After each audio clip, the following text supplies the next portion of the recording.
And we're on. I think we're on. You and Peter, or should I call you Pierre? It's up to you.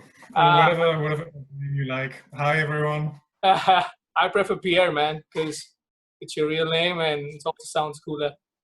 That's true. That's How true. you been, man? How's your lockdown been? So my lockdown actually started in India about a month after I met you. I was coming back from Sri Lanka, and I was in Chennai, then in Kolkata, and then I was feeling the heat. You know, people are looking at foreigners, and they're like, "Oh, we don't like you so much right now." And then I took a train to Varanasi, and my plan was I was with an Australian friend that I met there, and my plan was to stay in Varanasi for a little bit, and then take a train to the Himachal mountains. Oh, wow. In order to be safe for lockdown. But then there was that, I think it was a Friday night when the president said, well, okay, everything is like that. Nothing now. Yeah. That's his style. Overnight, boom. Surprise. Yeah, exactly.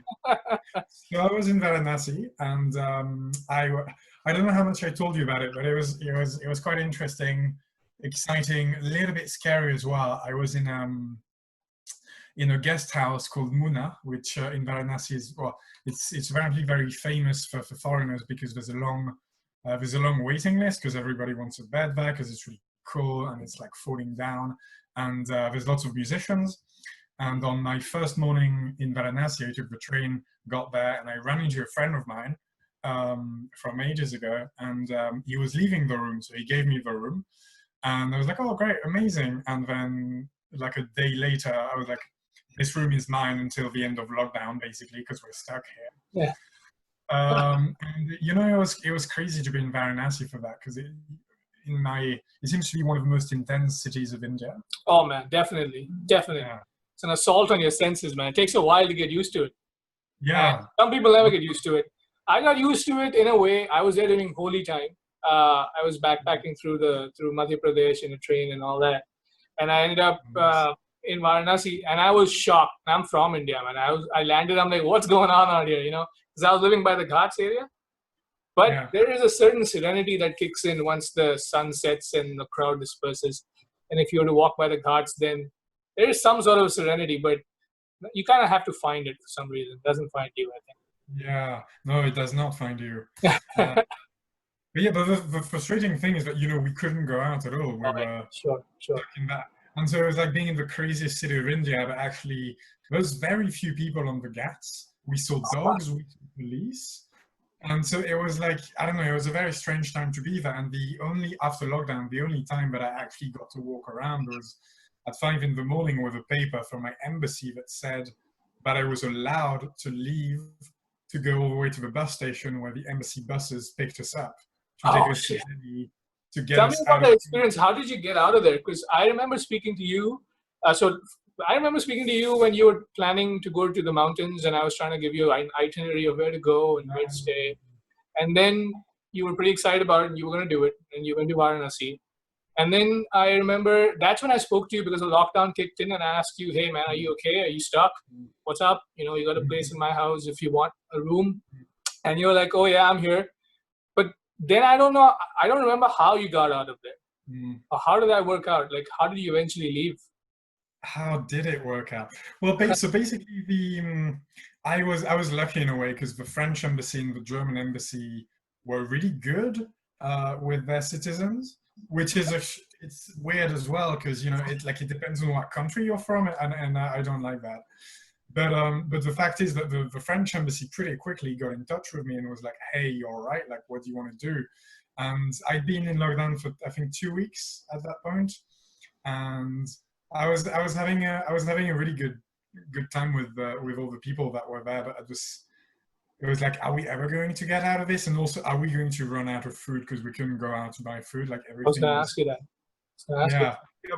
We can. I can tell you about it in a little bit. But basically, the embassy was like, okay, we got a flight from New Delhi. We have one in. Well, originally they said tomorrow. It's tomorrow. The bus leaves tomorrow, 6 a.m. Wow. Do you want to leave? And I was like, shit, I don't know. Like, I'll call you back. And then I think about it. I talk to people about it. Most people in the guest house didn't leave. really hardcore people. It was my first time in India, so I was like, all right, maybe I'll go and I'll come back. And so a few people decided to leave, and eventually it was 3 days later. So it was really really hard to go. It was like the hardest decision I made in India.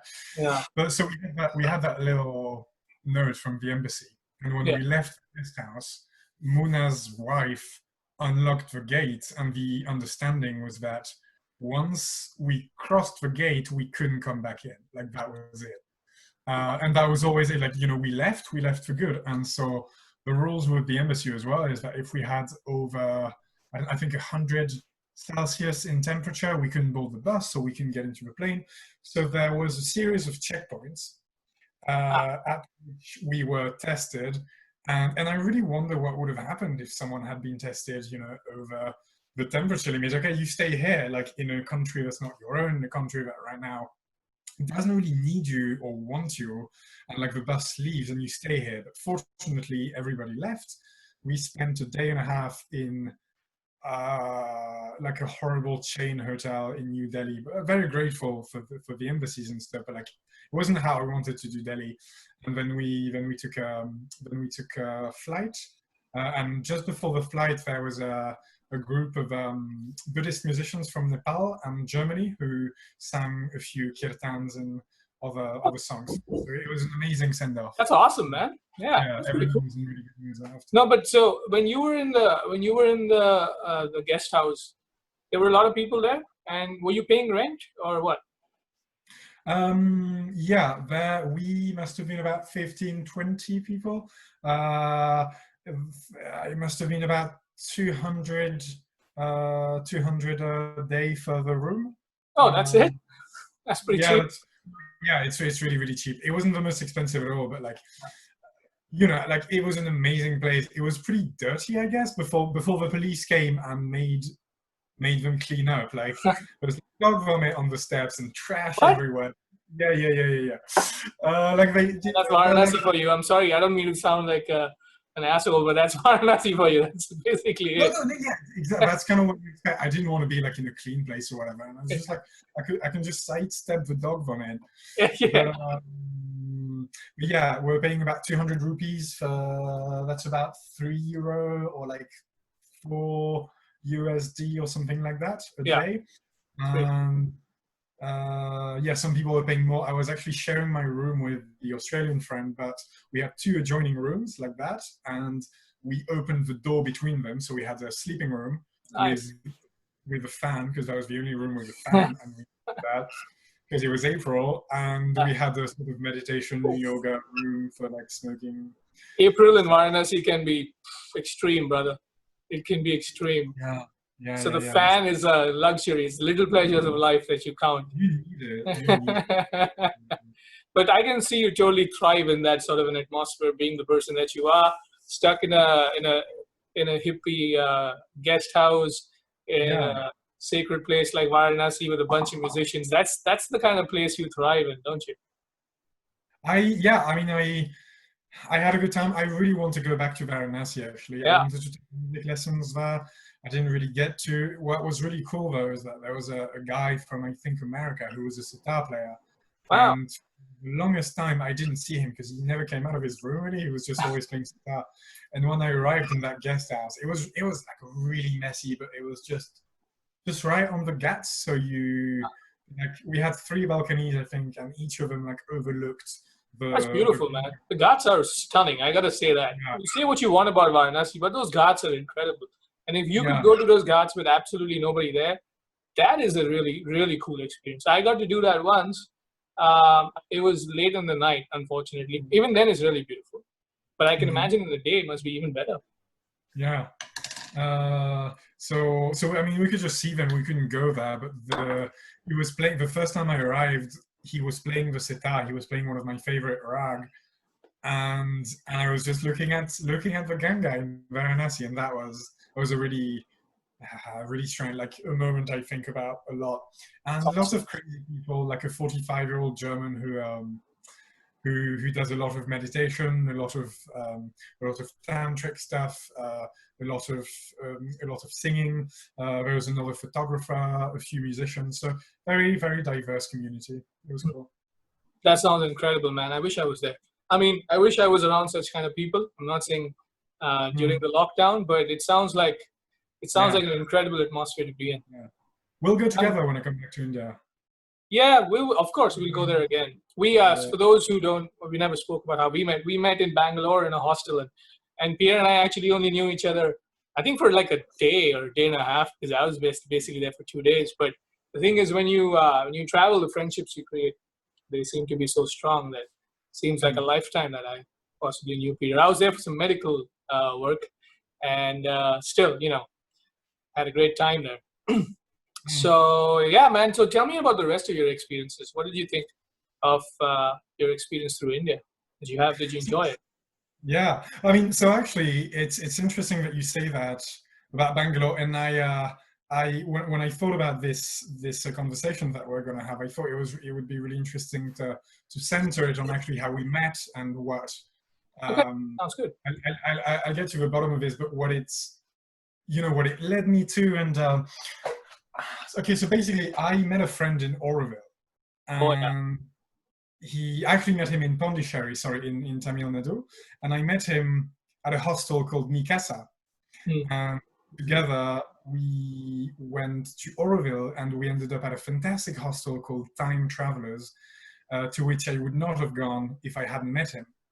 And then there I met other people, and I then went to Sri Lanka in order to extend my visa, come back to India. So through Oroville, through him, I was really opened up to a lot of experiences, and I had a fantastic time at that hostel. And I was like, well, how was it that I was at Mikasa? And then I realized that you had told me, I think on Instagram, you sent me a message, and you were like, if you transit through Pondicherry, you should go to Mikasa hostel.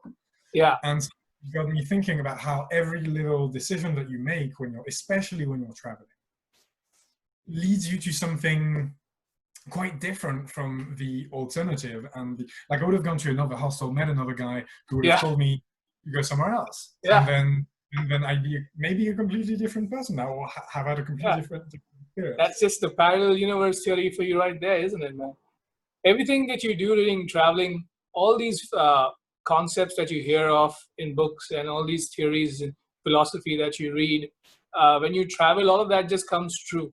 And you don't have to be taught it. It just comes to you, this idea of this idea that you just had of how you met me, and I led you to Mikasa, and that led you to Oroville, and then led you to the journey. That realization has come to you organically. It's not something that you were reading about that, oh, you know what, that happened to me. It's a realization. So that's why I always say traveling is the best form of education of all sorts. I mean, of any sort. In fact, how many people have you met from parts of the world which are infamous for all sorts of things, of their culture or their hostility or things of that nature? But it's absolutely opposite. I can give you an example. When I was in Zanzibar recently, and there, in a hostel, we had a bunch of friends, and it's a beautiful hostel. And in fact, my room is a private room. It had a little bit of a patio overlooking the common ground where the bar and everything was. And there was another room right next to mine, which also had a patio where you could sit in the evening, have a beer, maybe a smoke if you want. And people used to sit there, relax. So right next to me was this Russian guy who had a lot of tattoos, and he had the haircut. And seemed like a guy who wasn't a friendly guy. And unfortunately, the Russians tend to have this preconceived cliched sort of personality around them, even though it's not true. And they create a stereotype. So he fit the stereotype. But, he was just minding his own business. And then one day I was just walking by, and I think I was going to use the restroom. And he comes behind me and says, hey, my friend. I was like, oh, what did I do? Did I play the music too loud? He's going to beat me up. And he was so nice. He says, yeah, are you from India, my friend? I said, yeah. And, he had broken English, of course. I said, yes, I am. He's like, oh, I just read this book, Shantaram. I love it so much, and this and that. And point being, at the end of all of this, we became such good friends And not only with me, he became such good friends with all the other people I was hanging out with there every evening. And he was the exact opposite of his stereotypical image. He was extremely funny, very friendly, personable sort of chap. And we spent the next week together, all of us, and we had a blast. So much so that when I came back, I was just chatting with him and saying, "Hey, how's things?" And he's a crazy guy too. So in Zanzibar, the saying Hakuna Matata, the song from Lion King. So that's Swahili for take it easy, right? So they use that everywhere. And there's another yeah, it's a Swahili word, actual word, yeah. And there's another word they use often, it's called pole pole, yeah. Pole pole is like, if you go to Goa, it's like slowly, slowly. Everything they'll say, drive pole pole, park pole pole, and it's used in a comical sense as well. So we were just, over a few drinks, we were just goofing around. I said, wouldn't it be cool? And he's a guy who should get tattoos from every country he went to. So I said, wouldn't it be cool if you got a pole pole on your lower torso, just above your shorts? And started laughing and this and that. And then I go back and I get a message. He's like, "Hey, Raul, guess what? I got a new tattoo." So I thought he got like the flag of Tanzania. He got that tattoo on his lower torso which said pole pole. A funny guy, what a crazy guy, but what a cool guy. And I'll tell you how nice he was. He's a guy with a normal job like all of us, not some super rich guy, just a normal dude like you and me. And we were just talking about how COVID is because the world had just shut down. And I was like, "Are you okay?" Because I heard Russia is not shut down because Putin doesn't consider COVID-19 to be a real thing. He says, "Yeah, it's all open. How are things with you?" I said, "Well, the aviation industry shut down, so I'm sitting at home." And without a thought, without a hesitation, he says, "Are you okay? Rahul, do you need money? I will send you money." This is a guy I've met for 3 days from a country who's got this stereotypical image of having people who are not friendly. So my point being, when you travel, all these things go for a toss and you actually learn about people, like real people, It's a beautiful thing.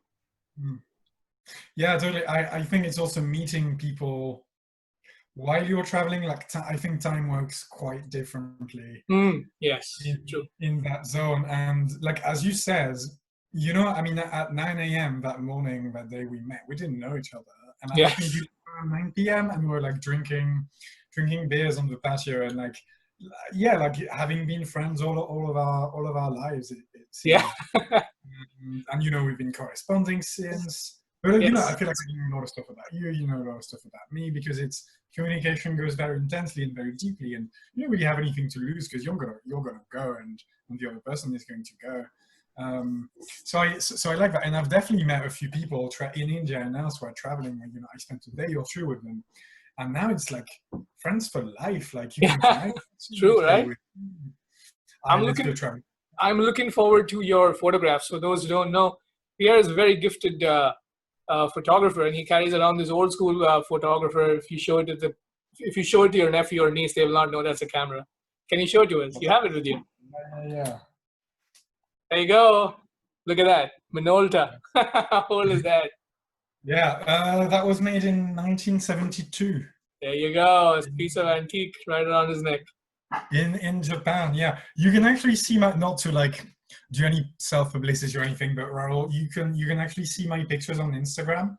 I had my roles developed because I take old school. Go ahead, man. Self-promote. Tell everybody your Instagram handle. Yeah. Well, no, I said like Instagram, and my handle can appear here. Yeah, okay. I'll learn how to do that. But basically, that sounds great. Yeah, I take like these old school kind of like film rolls. Yeah. And then you can see that. Yeah. I really like it. Where do you get these rolls from? Where would one buy them anymore? I didn't buy all of them in India, but I found a shop in Kolkata that has them. But like specialized stores or the internet. And what I really like is that like photography, like photo means light and graphene means to write. So photography means writing with light.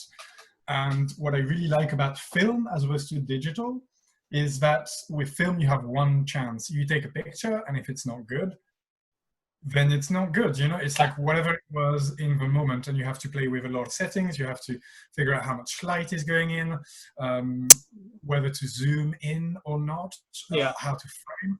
And if you get it wrong, you get it wrong. But sometimes, you know, there are magical accidents in which you get something wrong, but it's actually beautiful as a result. It's kind of like when someone is ugly, but they're ugly in a beautiful way. Yeah. Yeah. That's a good well, way. like, oh, That's a lovely way of putting things. Yeah. Ugly in a beautiful way. Ah, yeah, or like a flow. And anyway, and India was an amazing place to have to shoot yeah. film, especially because there's always something going So on. much And color. So much color in India. I gotta say that though. I mean, I love that about India, especially, Mumbai is a big city, so it tends to be a little concrete. But even here, you see a lot of color.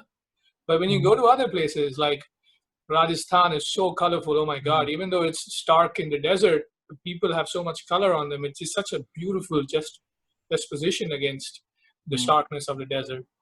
And even in the mountains, why I love the mountains of India is not only because uh, topographically it's beautiful. It's also the culture and the color that comes with it. The flags, prayer flags, the music, the food, even the clothes people wear. It's always very colorful in India.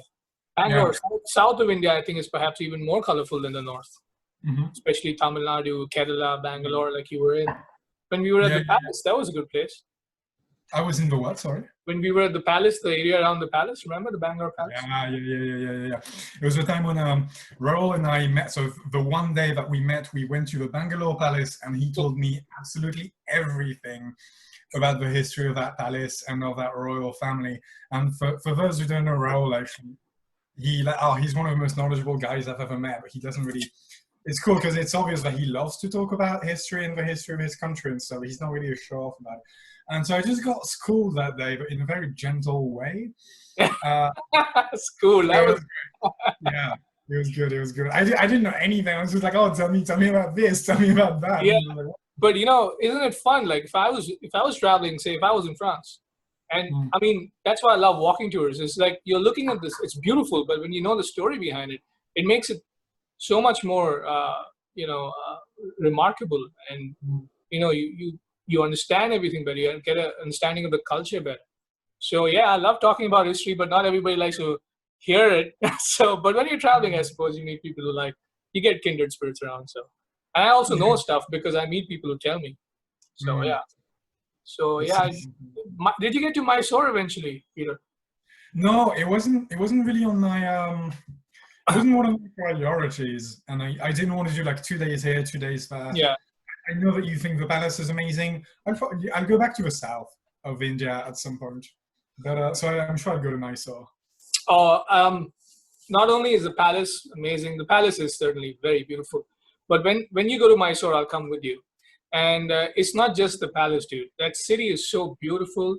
It really is. It's like almost like stuck in time. It's like a bygone era because you see most of northern India has got a lot of beautiful colonial buildings, but they seem to be in a state of disrepair or in different Yeah. states of disrepair with a lot of concrete around it, a lot of it's a mishmash of the modern and the old. However, Mysore seems to be one of those old regal cities like you might find in some parts of Europe, like a medieval city, where they still preserve a lot of their old charm. And the architecture is absolutely phenomenal. And so for somebody like you, I know you practice yoga a lot.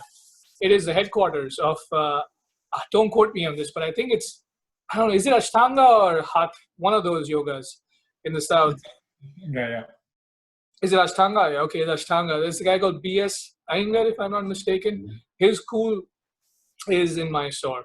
So there's this entire neighborhood over there, which is full of yoga and yogis and yogic cafes. And it's a very beautiful term. I'm going to use a very cliched term, but it's a very hippie sort of atmosphere, but in not like in a good way. You know what I mean? Like perhaps how your hostel was in Varanasi. And there's a Sure. hostel there which I've spent at a total of 2 months in. Uh, Oh, it is so beautiful. It's called the oh, you Mansion. told me. Yeah, Yeah. You told me about the mansion. Yeah. yeah, it is so beautiful. It really is. You'd love to. You'd probably just want to live there. I'm not joking. You might, because you Yeah. like Sure. you like learning music too, and that's another headquarters of. Because Mysore was the capital of that entire area Yeah. at that point in time. before Bangalore. So, Yeah.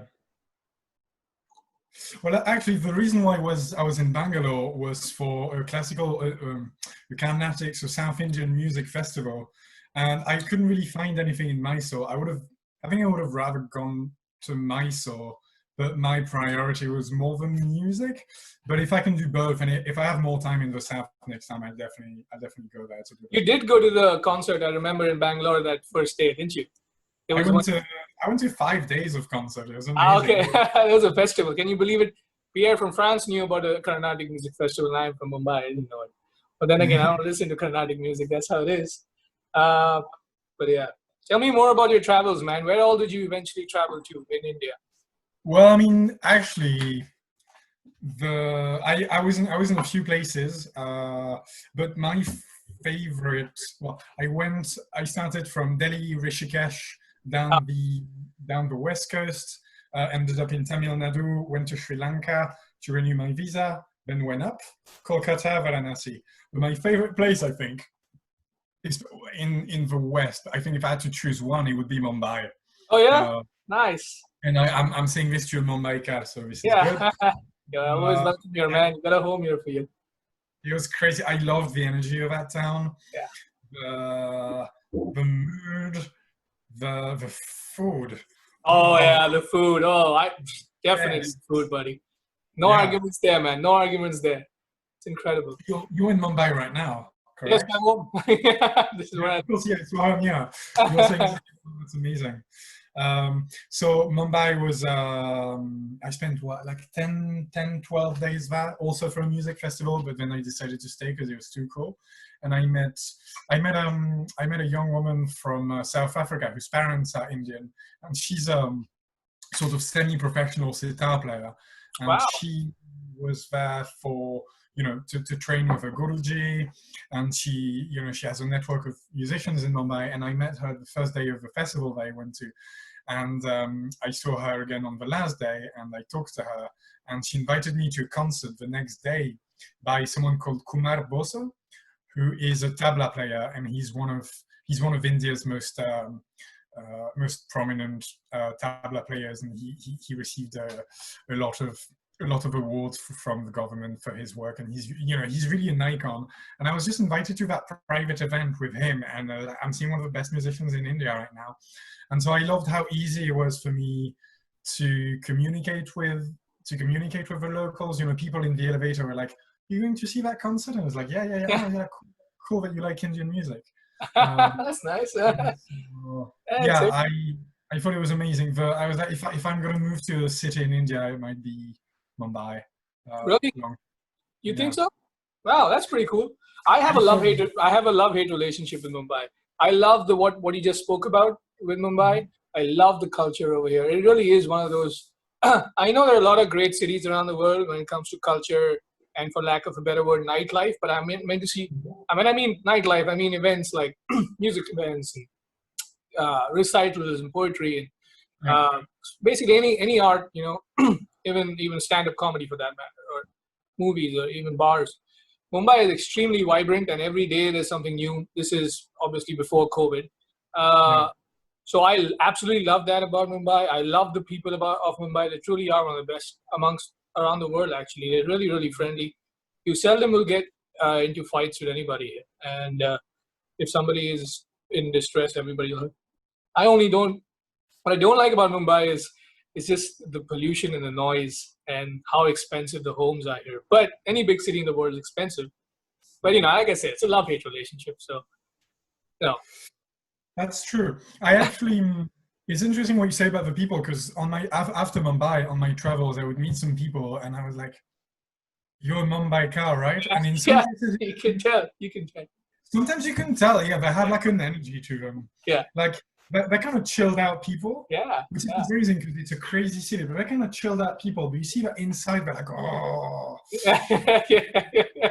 what's going on?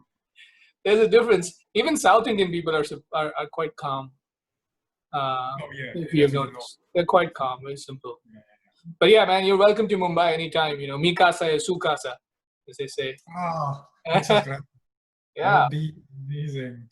How was your Uh, time in Rishikesh? Sorry, you were saying something, cut you off. No, no. I was just saying that it would be my pleasure, and as soon as possible, I'll be back in India. My time in Rishikesh was interesting, because Rishikesh is kind of like it's a holy city, and so it's also a postcard in that it's the capital of yoga and stuff. And Hmm. it was my first time in India. It was my first month in India, and I came straight to Rishikesh to do a yoga teaching program, Okay. uh, which is I was aware that it was a thing that a lot of Westerners do, and Yeah. it's never been to do.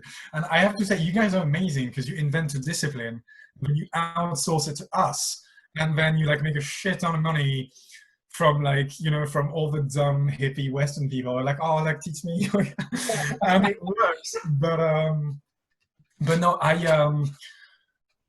to tell you the truth, it was a little bit difficult at first because the school that I was going to go to, I found out 2 days before my flight, it had received a series of sexual misconduct accusations, Oh, and really? yeah, Oh, that and sucks. so yeah, and I was like, oh shoot, what? And it came from a friend, so I knew that it was legitimate, and also Oh, like that. It's a whole different topic, but I didn't want to go there. I didn't have a yeah. good, and so I decided to go to Rishikesh first anyway. But luckily I had a couple of days to go from school to school and to talk to different teachers, and I had a few good conversations with a school that I eventually went to, which is called Om Shanti Om. I met Yogi Dinesh, who is the kind of head yogi, and he is this really really fun figure. He's got like long curly hair, and he's about like 40, 45, but he's at the same time 505 years old. Oh, is But he he one of those? I love them. like, Yeah. yeah, he's a kid. He loves to have fun. Yeah. He really likes to have fun, and he told me, look, if you're feeling this, come. If you're not feeling this, don't come. Like he wasn't trying to sell it to me. He Perfect. was just like, if it's meant to be, it will be. And I took a walk after this, and then I was like, okay, I'm gonna come. And it was December, so it was quite cold. Rishikesh in December is 10 degrees outside. It's 10 degrees inside, and it's 10 degrees inside your body as well. So you're always 10 degrees. So we had to do a lot of asana, a lot of yoga to warm Yeah. ourselves up. But I met a really lovely bunch of people, two people, an American guy and a Ukrainian girl that are really, really close to me now. I spent a month with them, and another French girl actually. I spent a month with them, and we went through the steps of very early yoga training together, and I think that leaves a mark. We discussed meditation, we practiced together, we did some fasting together, some breath work. I think that really ties people together. We're Yeah. all very different people, but we're gathered around that thing. And then traveling again, I met two of them in Sri Lanka later on, Nice, and nice. yeah, I think they're friends for life now. Yeah, of course, definitely. Yeah. Yeah, And yeah. like it's incredible because back in the day too, when we've been traveling, you meet so many great people. Uh, and then even though in those 2 days, you became best friends, as time passed by, you kind of lost touch with them. Then with this advent of technology, we got the Facebook and the Instagrams. You stayed in touch, kind of. But I'll be honest, this lockdown, if one thing it's done, is it's given Mhm. people a lot of free time. And I've noticed a lot of my old friends from my old travels, we've all gotten in touch again, which is beautiful. Yeah. I spoke to another friend of mine who I met my first travels ever. I met him in Rome. He's a Mexican guy who I'm going to have on this podcast very soon. Oh, And I hadn't spoken to him for 12 years. And yeah, and obviously on Facebook we'd say happy birthday, good on you, mate, stuff like that. But never like a nice long conversation. And we spoke after 12 years and it was like yesterday. Like I remembered every detail of our time together. exactly. Yeah. And it's so beautiful, man. Tell me about this guy though, this yoga teacher. You said 500 years old. Did you mean that in a comical way, or did he actually say he was 5 years old? 500 years old. Sorry. Well, so actually, he said something like he was talking to us, and he said, "You are 5 years old, and I Okay. am 500 years old." But he was smiling in here, and I thought, well, that's quite funny, but I don't think it's true. We Yeah. are all. I'm 28. Yeah. I'm 28 in every way, Yeah. and I should be 5 years old. It would be better. I would like to be 5 years old. I work toward being 5 years old. But if for no, Dinesh, you're both 505 years old because you have wisdom, but you also don't really care that much. Like, you're very flexible mentally, like a child. If something bad happens, you're like, oh, it's okay. And there was a lot to learn from that. Like, actually, the image that I have of Dinesh is, usually when you think about a yogi, you think about something static, someone in his position for hours. And the image that I have of Dinesh in my mind is one of movement, because I was taking a walk during lunch hours, so we weren't having any lessons. I was on the other side of town. I walked around for a while, and I see someone waving at me from a motorcycle that was going quite fast. And so it wasn't the driver, it was the guy at the back, and it was Dinesh dressed all in white with his crazy hair dancing in the wind, and he was like, hey, just like riding by. And you could see that he was genuinely happy to see me, even though he didn't really know me. Oh, he didn't know you then? Like, I mean, he knew me, but he knew me in the way that he knows, the hundreds of students that visit him. And I really loved that. And there was like something very, like a real light in his eyes. And he was just having fun. And I think what he really was trying to teach us is to have fun with life, to be more open to it, to be more appreciative of it. Isn't it a sign of emancipation, don't you think? I think what all of this is trying to teach you is basically emancipation. You're just uncluttering your mind, and you're unhinged from the taboos of society about how one is supposed to behave. If you are, for example, this guy was a guy who used to impart knowledge, and he's got so many students and people look up to him, so he should be a guy who's supposedly wise, so he should basically fit the mold of that yogi who's static and walks with an air of intellectual superiority. But he's the opposite, because he's got actual wisdom, and he's emancipated because he knows all of it doesn't matter. I always say this though, and I do practice it too. Like anybody else, we all have moments of anxiety or stress or whatever. And I try and tell myself, get primordial. When I say I get primordial, I mean all the stress that we have and all the anxiety that we have. And I mean, I'm not taking this away from people who actually have anxiety problems. I know that's a chemical thing, but from a point of view of like meeting deadlines or goofing up at your job or, anything, or even losing a relationship or everything, I just say, get primordial. Say, imagine if you were Neanderthal man and in the caves, and all you cared about was food, clothing, and shelter. And the only fear that you actually had was the fear of falling or being attacked by a wild animal. Those are the only two reasons to have anxiety or stress. Everything else is man-made. It's all past. It doesn't matter. It's a zero-sum game. It goes all to naught, So how somebody else thinks of you and how one thinks that you should live your life, it basically is immaterial, because it doesn't really make a difference to anybody, right? All that matters is how you think of yourself. I know it's very easy to say, and I'm sounding like I'm preaching like I'm a very intelligent man, but this is basically the basis of all the knowledge that we're trying to learn. That it's all transient. That's why your yogi, when he was waving out to you from the back of his bike, he didn't care, because, like he said, he's supposed to be your teacher, and you're supposed to look up to him and say, teach me, Guruji, teach me, make me wise, and make me reach nirvana and moksha. And he's like, hey, how you doing? So, he's a little kid. And like you said, you are 28, you want to be 5, because when you're 5, you don't really care. You just be, you don't care of how people look at you. So India is a place to find all of that, though. It will teach you that. I tell you, India, it affects people in different ways, don't you think? A lot of people when they say they find themselves from a philosophical point of view of how we just spoke. And the other is they get reminded of how grateful they should be about everything they have. Because even me, like, I'll sit and crib about everything I don't have, and then one day you sit and count the things you do have, and then you're like, what am I cribbing about, man? You know what I mean? Yeah.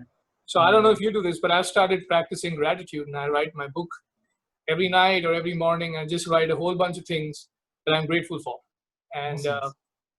there's so many, man. Especially in this COVID time, man. This time, especially if it can teach you something, is you should be so grateful for what you have, because my biggest complaint during 5 months of lockdown that I was in is boredom. Can you imagine that?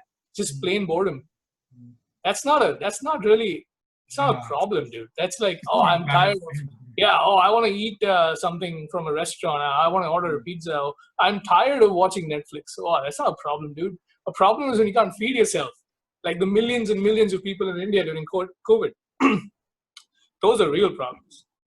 So I think India is a great way of teaching you all of that. Actually, how is India, Mumbai and the rest of India doing in terms of, not necessarily in terms of the health? It's Uh, not doing well, man. It's not doing well. You've been here. See, there are different ways of looking at it. India is a very, very big population.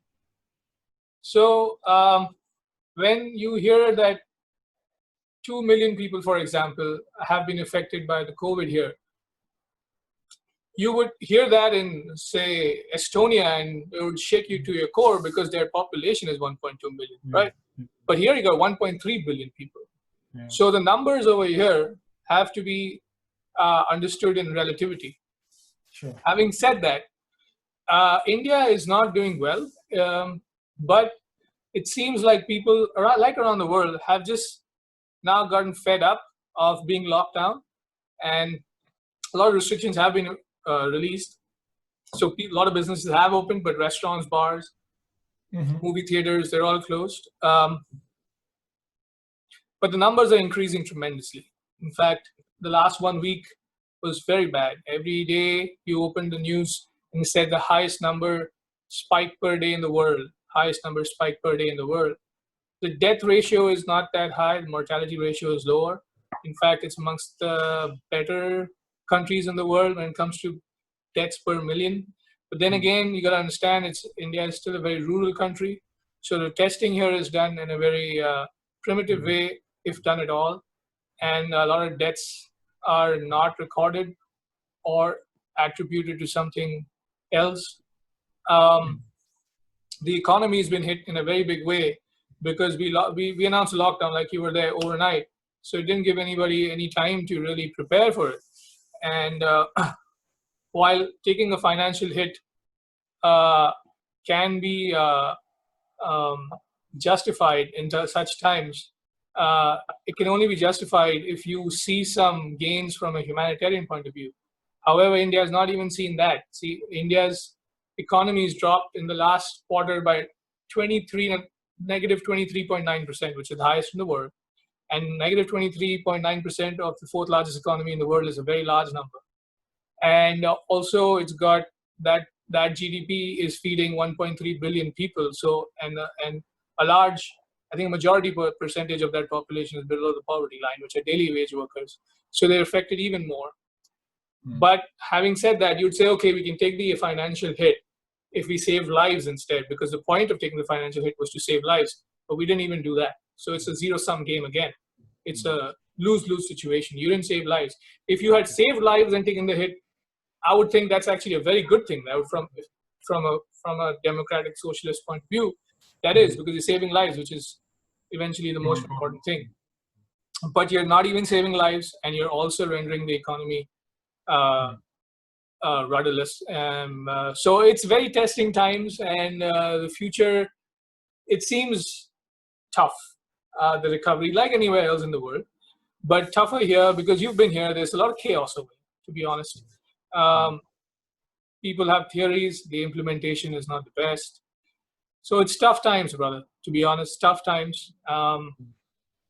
Hopefully, my industry, the aviation industry, has been hit in a very big way. It's been hit everywhere in a very big way because nobody's traveling, which is the basis of aviation.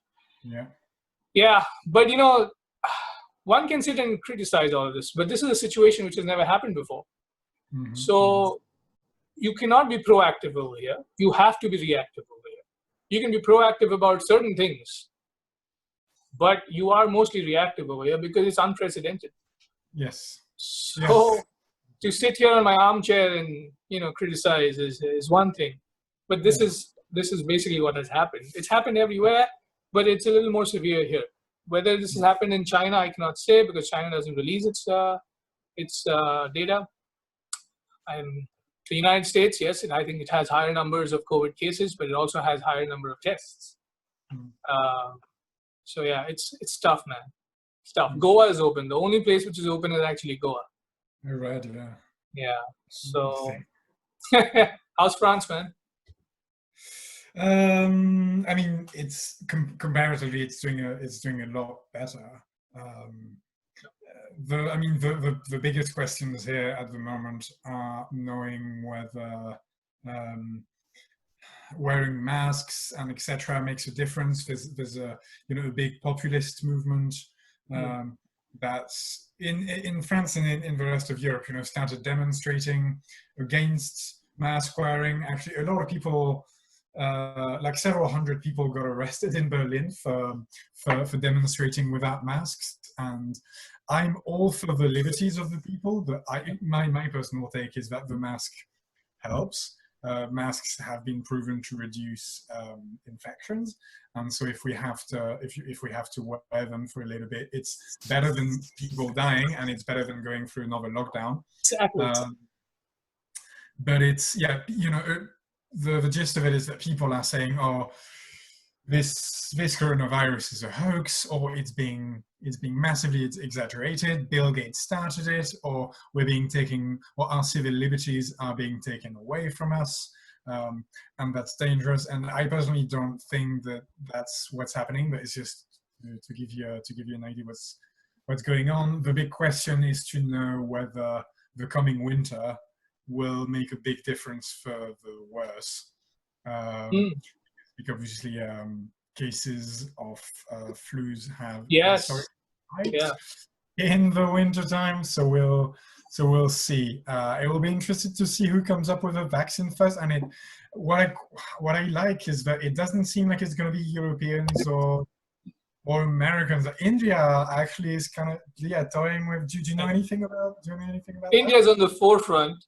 India is actually a rather large pharmaceutical power, if you have to say that. India is at the forefront, but you see, I actually have somebody who's got a very big pharmacy in India, and I was talking to him, and he was telling me how the process is. Process is that once you create a vaccine, you have to do human trials for at least a year and a half. Now, the conversation was, well, if it's in this case, they're going to fast track it. The government might give you leeway to fast track it. Mm-hmm. But he said that's not the point. Point is, yes, you might get the leeway to fast track it from a bureaucratic point of view, but you still need to do it to make sure that it is an efficient vaccine. You might even creating more problems. So yes, India is doing well in its research, but I don't think it's closed yet.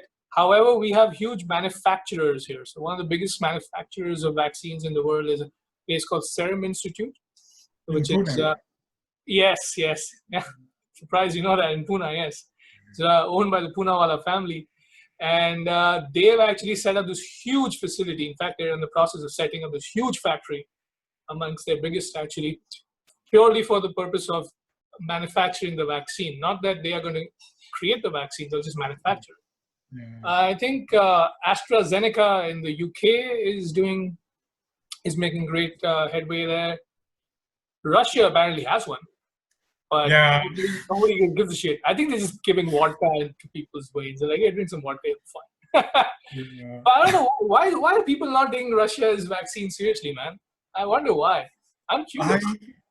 Well, because Russia is kind of a dictatorship. It's just kind of like Putin saying, "Hey, like we got a vaccine before the West did," and then nothing more. Like we haven't really heard anything since. Nobody's heard of it. Nobody's heard of it. He's in fact he's injected his daughter with it. That's true. I don't know.